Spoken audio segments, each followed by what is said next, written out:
Apresentar a nossa pauta e a nossa doutora de hoje, ginecologista, doutora Andréia Gozzi, bem-vinda. Tudo bem? Carol. Boa tarde. Boa tarde, obrigada pelo Vamos para um convite. assunto importante, né, Claro, doutora? A gente estava, muito inclusive, importante. enquanto passava a matéria, falando a respeito disso aqui no estúdio, ligado ao emagrecimento. Quando um problema ligado à parte ginecológica pode interferir no seu emagrecimento? Vocês acham que sim?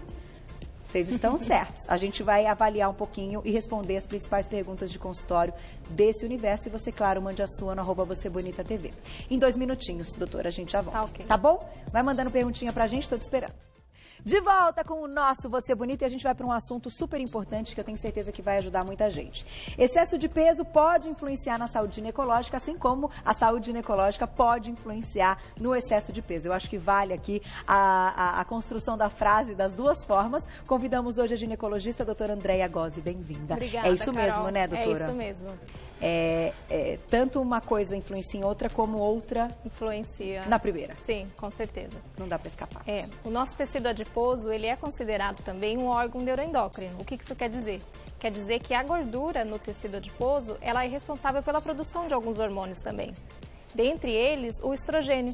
A mulher com sobrepeso, obesidade, ela tem uma produção aumentada do estrogênio nesse tecido periférico e isso acaba acarretando problemas na mama, no útero, nos ovários. Inclusive no acúmulo de gordura. No acúmulo de gordura. A gente separou, doutora, as principais perguntas de consultório que são aí relacionadas a essa questão. Vamos começar com a primeira, Sim. daqui a pouquinho a gente coloca perguntinhas do público. Olha lá. Tá. Quem está acima do peso pode sofrer com disfunção ovariana? Sim. Justamente por isso que eu acabei de falar, o estrogênio produzido no tecido periférico, ele começa a mandar uma mensagem para o nosso cérebro de que a produção está ok, de que a quantidade está suficiente para o organismo. Tá. Então, o nosso cérebro vai mandar uma mensagem para o ovário de que ele não precisa mais produzir o estrogênio, porque ele está de forma suficiente no organismo. Entendi. E essa diminuição da produção do estrogênio, que é um dos hormônios essenciais para a regulação do ciclo menstrual, começa a interferir nos ciclos irregulares. A paciente começa a ter ciclos mais espaçados, às vezes começa a ter sangramentos em épocas não esperadas. Tudo relacionado a isso. Agora, o que produz esse excesso de estrogênio são as células de gordura, Sim, que têm o estrogênio estocado nelas. isso. Pela conversão periférica da produção do Automático, estrogênio. fisiológico isso do corpo. Então, quanto mais tecido gorduroso nós tivermos, maior vai ser essa produção do estrogênio. Puxa vida, nas células, no tecido adiposo. Isso. Não nos ovários. Nos Eles já ovários. vão ter recebido o recado para parar. De que tá ok, pode parar. Puxa vida, que coisa, hein? Começou aí todo o problema, então. Isso. Vamos desmembrando. Próxima perguntinha, olha lá. O resultado de ovário policístico ao ultrassom significa que tem a síndrome? O que a gente vê, então, no ultrassom? Então, Carol, essa é uma pergunta muito comum no consultório, é uma pergunta muito pertinente, porque realmente gera uma dúvida, né? Quando a paciente ela tem a síndrome do ovário policístico, realmente ela tem um ovário aumentado, com maior número de folículos na periferia desse ovário, e esse ovário ele se mantém assim constantemente, porque esses folículos eles não conseguem regredir. Ali está mostrando os folículos na periferia, eles não conseguem regredir como acontece num ciclo menstrual normal. Toda mulher próxima ao período ovulatório, ela forma esses folículos, mas eles somem. Quando a paciente tem a síndrome do ovário policístico, eles crescem, eles se formam e vão produzindo cada vez mais. Então a paciente vai fazer um ultrassom e vai mostrar esses folículos na periferia do ovário. Mas isso significa ter a síndrome? Não. Toda síndrome, ela é um conjunto de sinais e sintomas. Tá. A síndrome dos ovários policísticos, ela é composta por 3 critérios. Para nós dizermos que a paciente, ela tem a síndrome, ela precisa ter 2 dos 3 critérios. Tá. Um desses critérios é o ovário de aspecto micropolicístico ao ultrassom. Tá, os outros? Os outros são irregularidade menstrual, que pode ser oligomenorreia, pode ser a anovulação. A paciente ela não vai ovular ou vai ovular menos vezes, né? Não vai ovular todo mês, pode ovular a cada 40, 50 dias.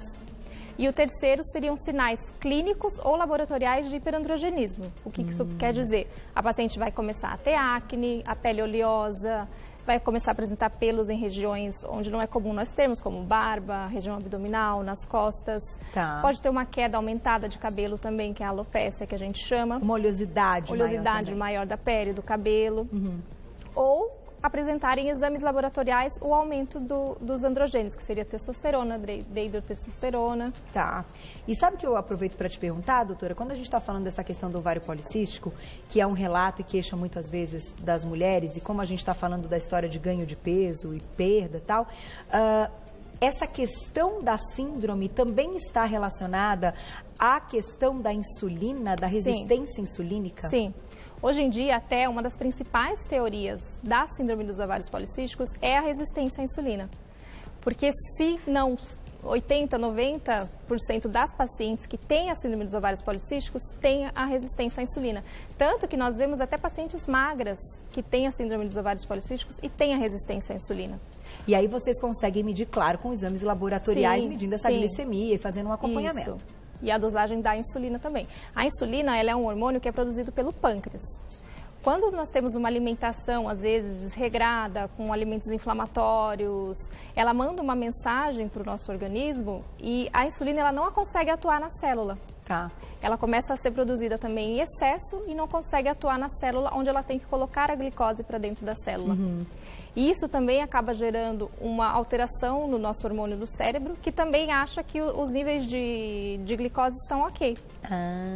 E aí ela começa a acumular essa glicose no tecido periférico, porque ela acha, então a glicose já está o suficiente para gerar energia. Então eu vou guardar essa glicose aqui um pouquinho, para o momento que ela precisar, eu usar essa glicose que está estocada. Só que as pessoas continuam comendo e continuam estocando. E continuam estocando. E aí vira um ciclo vicioso. E aí, essa síndrome, a dos ovários policísticos, também acaba, assim, não que ela não tenha o tratamento, que a gente vai falar já já, mas fica uma bola de neve. Você não consegue nem melhorar a questão da insulina, nem a questão do ganho de peso e nem a questão do ciclo ovulatório. Então vamos para a próxima pergunta. Né? Você de casa vai, quem vai se identificando, manda perguntinha pra gente no @VocêBonitaTV. Olha lá. Quando a mãe tem síndrome dos ovários policísticos, a filha tem maior chance de ter? Sim, uma das teorias também da síndrome dos ovários policísticos é a teoria genética. E hoje nós já sabemos que existem genes que estão relacionados a essa síndrome, principalmente ao hiperandrogenismo. Tá? Então, se a mãe ou a irmã tem a síndrome dos ovários policísticos, a paciente ela tem em torno de 50% a mais de chance de desenvolver a síndrome também. E aí, gente, é claro que vale também a prevenção nesse caso. Claro. Né? Você já sabendo que você tem esse fator, você já consegue, talvez, modificar esse fator desde cedo. A gente vai falar de alimentação já já. A gente tem uma mesa ali bem bacana para explicar como, então, pode ser feita essa prevenção, já que a gente está falando de algo ginecológico e que muitas vezes a gente acredita que não é a alimentação quem pode mudar. Mas, no final das contas, você vai contar pra gente se é ou não. Tem mais perguntinha, olha lá. Lília, um beijo pra você, obrigada. Tenho a síndrome dos ovários policísticos, mas não ganho peso fácil, ao contrário. Tenho o mesmo peso desde a adolescência. Descobri seria HCNC. Isso pode influenciar no meu peso? Então explica pra gente o que é, doutora. Eu também desconheço. É mais ou menos aquilo que a gente estava falando da resistência à insulina. Né? Pacientes magras, elas também vão ter a síndrome dos ovários policísticos devido à resistência à insulina. Porque essa propriedade da insulina, ela tem uma ação no ovário onde ela aumenta o hormônio LH. Tá? A paciente ela tem uma dificuldade de ter ovulação, então ela começa a ter ciclos anovulatórios. E isso também faz parte da síndrome. Então, na verdade, ela não tem a obesidade, mas ela tem a resistência à insulina. Eu também tenho, eu acho, a síndrome. Mas eu não tenho a parte do peso. Então, eu acho que é possível. Então, talvez vai ao encontro do Às vezes, você tem os ciclos irregulares e você tem o ovário policístico a ultrassom. Mas você não apresenta sobrepeso ou obesidade. Tá aí. Vamos desmembrando, porque daqui a pouquinho tem mais perguntinhas do público. Eu acho que a parte da alimentação vai ajudar muita gente também. Continue mandando. Tem mais uma perguntinha da produção. Olha lá. Qual o impacto da obesidade no câncer de mama? Pergunta fantástica, né, gente? Vamos falar sobre isso. Vamos responder a questão importante, né? Sim. Ligada, então, o impacto da obesidade no câncer de mama, doutora. Sim. Até lembrando, daqui a pouco nós começamos o mês de outubro, né, que é o Outubro Rosa, que é o mês de maior prevenção ao câncer de mama. E sempre que a gente fala de câncer, a gente quer saber de prevenção. Sem dúvida. Né? Então, a obesidade era um dos principais, a obesidade associada ao tabagismo, ela é um dos principais fatores de risco modificáveis para o câncer de mama. Puxa. Então, a obesidade, ela não só interfere na uma maior ocorrência do câncer de mama, como num pior prognóstico. Tá. A paciente que tem o câncer de mama e se encontra numa faixa de sobrepeso, de obesidade, os estudos mostram que ela apresenta, às vezes, até tumores maiores do que pacientes com faixa de peso normal. Tá. Elas podem ter uma menor resposta ao tratamento, às vezes tratamento quimioterápico, às vezes elas precisam de doses maiores para ter a mesma resposta. Elas têm mais risco de metástases ao longo dos anos, mais risco de tromboembolismo. Puxa. Então, enfim... O quadro fica ainda mais se agravado, agrava, infelizmente. Mais. E olha, gente, quando a gente está falando, a gente não fala assim, tanto a respeito de tumores, do câncer e tal, porque aqui a gente tem como objetivo sempre falar da prevenção. Sim. E dar, claro, os tratamentos e sempre tudo que vai deixar a vida mais leve e que vai mandar o resultado certo para quem está nos assistindo.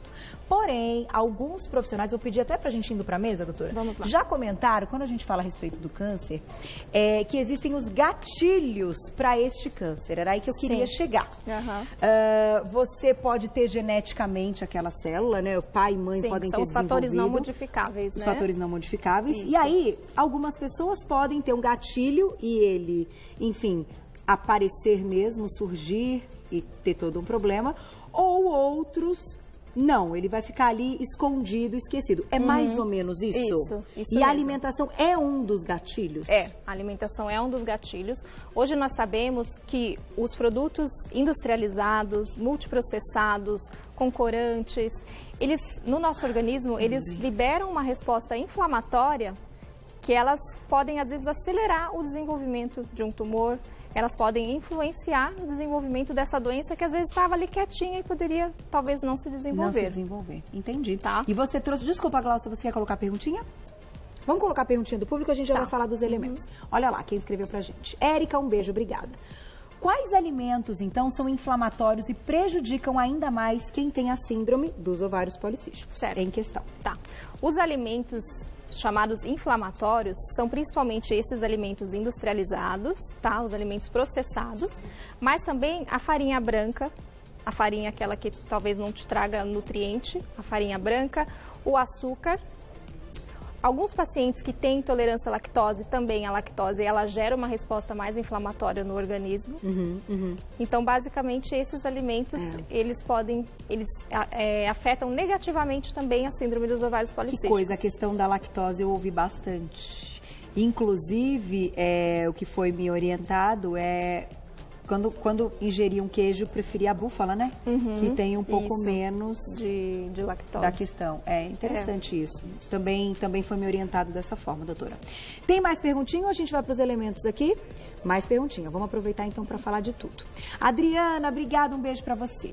Tenho hipotiroidismo e ovários policísticos. Tomo o anticoncepcional e meu ciclo é certinho. Isso ainda pode trazer dificuldades quando eu quiser engravidar? Agora, doutora, tá tudo normalizado porque é como se ela tivesse num estado, como dizem alguns médicos, de menopausa e a pílula é que faz o ciclo. Isso. Certo? Certo. Tá. Quando ela parar a pílula, aí é outra história. Ela precisa avaliar como vai ficar o ciclo menstrual dela sem a pílula. Não necessariamente ela vai voltar a ovular. Porque a síndrome dos ovários policísticos, uma das principais intercorrências no organismo é a anovulação, e por isso que a paciente não consegue engravidar. Quando você está usando a pílula, você também não ovula, mas o seu ciclo fica regular por conta dos hormônios exógenos que você está fazendo uso. Tá. O hipotireoidismo também é uma patologia que pode agravar um pouco a síndrome dos ovários policísticos e também o ciclo menstrual. Tá, desde que se ele não estiver equilibrado. Se ele não estiver equilibrado. Então, quando ela parar a pílula e quiser engravidar, ela vai ter que fazer um acompanhamento ginecológico, avaliar os ciclos menstruais, como a regularidade desses ciclos. Pode ser que ela pare e volte a ovular. Mas também pode ser que não, se ela não atuar nesses fatores que são da gênese da síndrome. Tá. Porque o anticoncepcional, ele não é tratamento. ele é um controle. Às vezes ele ajuda a diminuir os cistos no ovário, então ajuda a ter uma melhor regulação hormonal, tá? Ele tem essa tranquilidade da paciente saber quando vai menstruar e tal. Cuida da pele, de certa forma, né? Para os sintomas androgênicos, ele é ótimo, porque ele ajuda muito com essa questão da pele, da acne, da oleosidade, tá? Mas não necessariamente parando o anticoncepcional, a paciente vai voltar a ovular se ela não atuar nos principais fatores. Mas hoje, gente, tem tratamento.